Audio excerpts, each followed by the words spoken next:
नमस्कार, मी इक्बाल रेटरेकर सकलममध्ये आपलं स्वागत आहे। गोकुळ दूध संघाशी संलग्न असलेल्या त्या 1200 दूध संस्थांच्या चौकशीसाठी आता समिती गठीत करण्यात आली आहे। दुग्ध विकास विभागाचे पुणे विभागीय उपनिबंधक यांनी हे आदेश दिलेत। गोकुळ दूध संघाशी संलग्न असलेल्या 1200 दूध संस्थांच्या बाबत श्री महादेव सहकारी दूध संस्थेचे संचालक प्रकाश बेलवाडे यांनी तक्रार केली होती। त्याची दखल घेऊन विभागीय उपनिबंधक यांनी या संस्थांची चौकशी करून अहवाल सादर करण्याचे आदेश दिले। सांगलीचे सहाय्यक निबंधक यांच्या अध्यक्षतेखाली ही चौकशी समिती असणार आहे। या समितीमध्ये सांगली येथील सहकारी संस्थेचे जिल्हा विशेष लेखापरीक्षक हे सदस्य म्हणून काम पाहणार आहेत। गोकुळ दूध संघाशी संलग्न असलेल्या त्या 1200 दूध संस्थांचा वाद उच्च न्यायालयापर्यंत पोहोचला होता।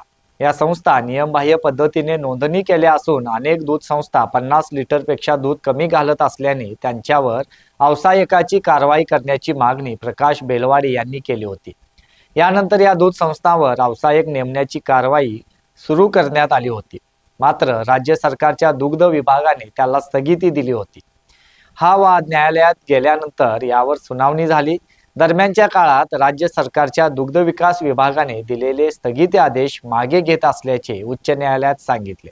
दरम्यानच्या काळात प्रकाश बेलवाडे यांनी मार्च महिन्यामध्ये विभागीय दुग्ध उपनिबंधकांच्याकडे तक्रार करून या 1200 दूध संस्थांच्या चौकशीची मागणी केली होती। त्यानुसार या 1200 दूध संस्थांच्या चौकशीसाठी ही समिती नेमण्यात आली आहे।